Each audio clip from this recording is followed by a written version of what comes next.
Okay, I put in front of you a little handout that has 4 pages, and I think I'll have you all look at the last page first, which is what I'm going to share with you.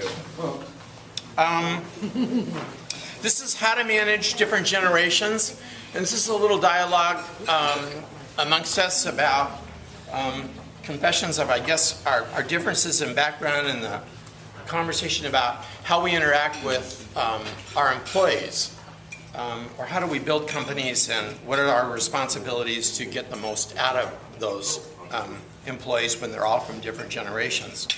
The room here is all baby boomers, I think, except for Junior, Emily, and Melissa, who's not here today. There might be, okay, you're Gen X? Okay. Okay. All right.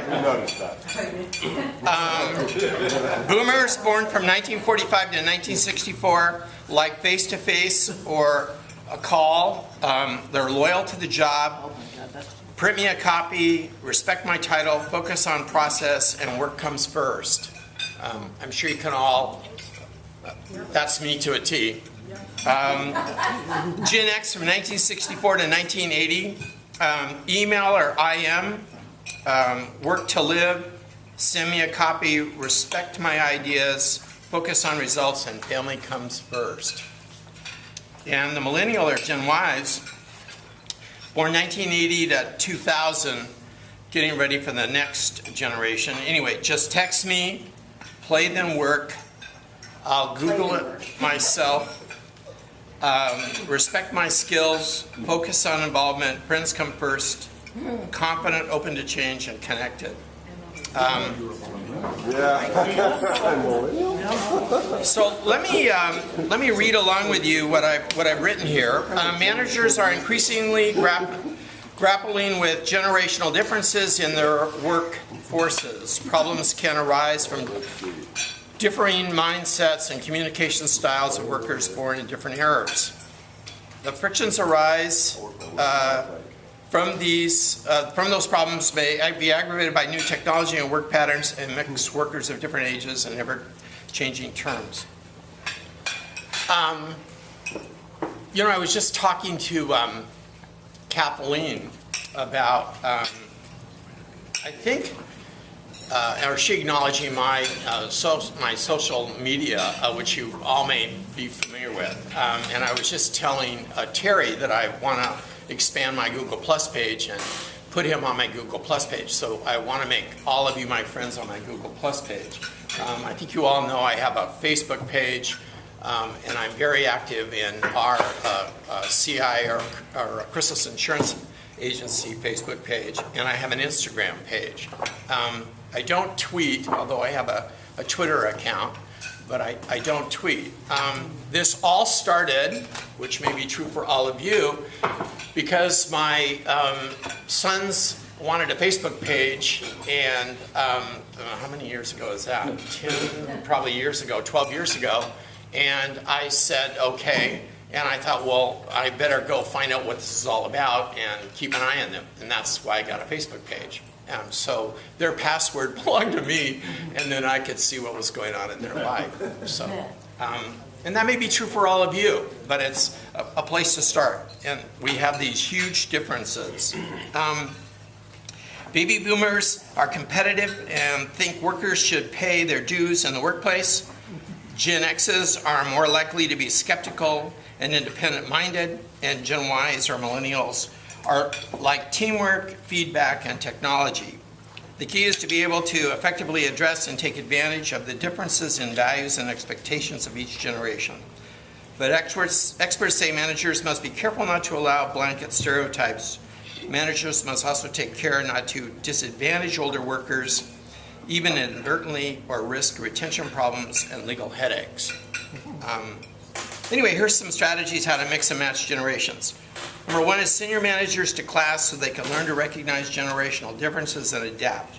It's important that managers change rather than trying to change the staff.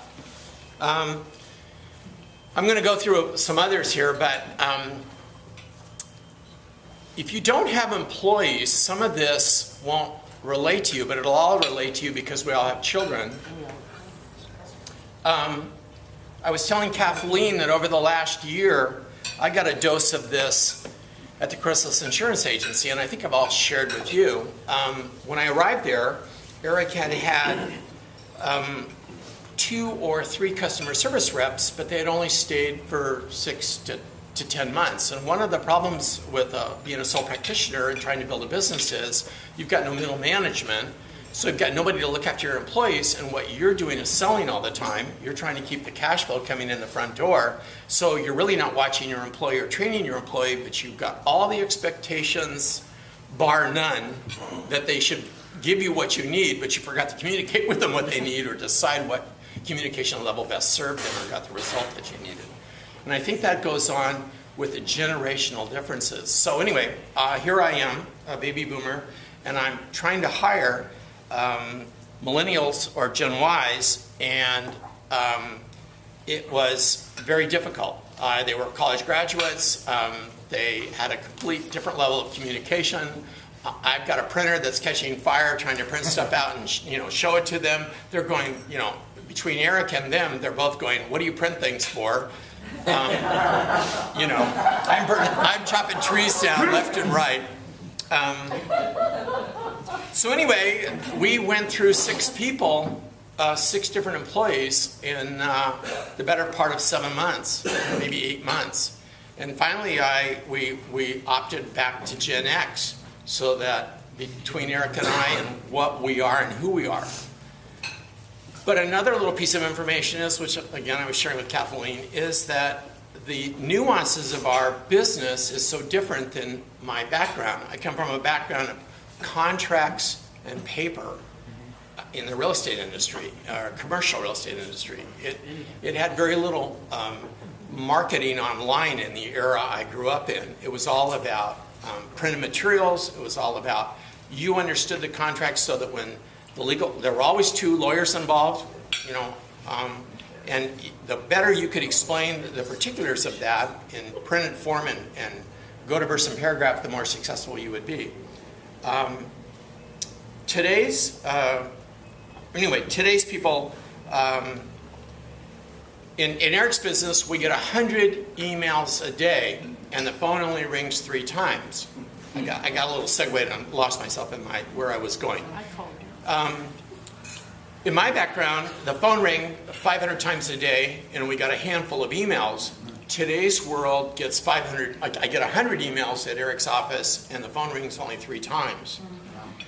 The people, you would think that Gen Xers would be okay with the level of emails, but I think the work ethic and concentration level in the Gen Ys and Gen Xers is different from our background growing up and how our stick-to-itiveness of baby boomers. So I know that's all. I've said a lot, but it is ever present in the workplace today, and the difficulties of keeping employees and keeping them happy. And so let me go on with number 2. Facilitate monitoring between different ages.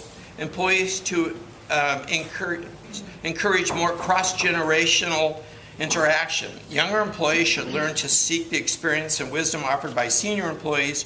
Older employees should learn to be open to the fresh perspective offered by younger employees.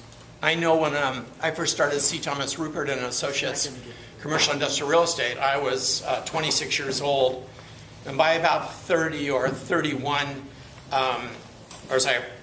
when in my early 30s, I realized I had no gray hair under my roof, and I really wanted to hire older people to come to work for me. I thought that would be, it'd make our company look established and more acceptable in the community, because the people I were dealing with were all older and more mature. But it was difficult for me to have the patience with the older generation that was working for me who didn't have my work ethic. So it's kind of reverse of this now as I look at the younger generation and how to interact with them. So just an FYI, something interesting. Number 3, offer different working options like telecommuting and working off-site. Focus on the results employees produce rather than how they get it done. This will give employees some flexibility in how they want to work and put everybody, regardless of where they spent most of their working time, on the same scale to measure success. Telecommuting can also encourage boomers nearing retirement to stay on staff longer, since the option allows them to gear down their workloads. I think that's just common sense. Many of us here work out of our home, and it's up to us and our individual work ethic and what we want and how we want to dedicate our time. Number 4, accommodate different learning styles. Baby boomers may favor more traditional and static training methods like PowerPoint presentations and handbooks. We've already said that, while younger workers may gravitate towards more interactive technology-based forms of learning. Number 5, keep employees engaged. Provide regular educational and training opportunities as well as career advice to keep all workers interested in the company. Fuel the high expectations of ambitious millennials with such assignments that are outside of their job descriptions. Consider putting them on a task force to solve a problem or establishing a regular presence on social networking sites for the company. And I think that's really important. I think baby boomers, unless you've dedicated time to Yelp and social networking, developing those skills, you're going to be a little clumsy about it. Even your ears and listening to others and how to interact with it, you may not get. So it's important to be actively doing it to be successful at it. Or go and talk to your kids, talk to the other generations, which can give us a leg up on it. I think we're on 6. Open up the office. Millennials generally don't work well under rigid management structure. They prefer open collaborations that allow employees to share information and for everybody to contribute to decision making. Assign work to teams of employees and have their present finished product to the entire department. The idea is to take advantage of the millennials' preferences for teamwork and to encourage more solidarity throughout the workplace. I don't know if it's right here, but let me say, when I grew up, the financials of the organization were hidden. Employees, you didn't share anything about what the goals were. You kind of told them, the individual employee, what you wanted done, I hate to say, but at the end of the week. And we didn't share. Somewhere in my 40s, which is 25 years ago, I saw other leaders share financials with team members. And I thought, gosh, the light went on. They get it. They get what I'm trying to do. If I share with my employee what I'm trying to do, they buy into what we're going to do as a team. So I can tell you that was a hard-earned lesson for me. It's okay to share. You don't have to share what your bank balance is, but it's a great thing to share what you're going to do, what you expect, and how you're going to get there. I think the same works for expenses, too, in an organization. How you generate net profit. So I won't have time to get through all of this. I'll let you read it. But I think the last paragraph is important. Don't confuse character issues like immaturity, laziness, or intractability with generational traits. Whereas boomers may see a 60-hour work week as a prerequisite to achieving success, many hardworking millennials may prefer a more balanced life that includes reasonable work hours with occasional bouts of overtime and weekends off. The latter may also voluntarily choose to make up the time in unstructured settings like working at Starbucks or on weekends. Anyway, I hope you found the above interesting, helpful, and informative, and with today's multi-generational workplace in mind. Thank you.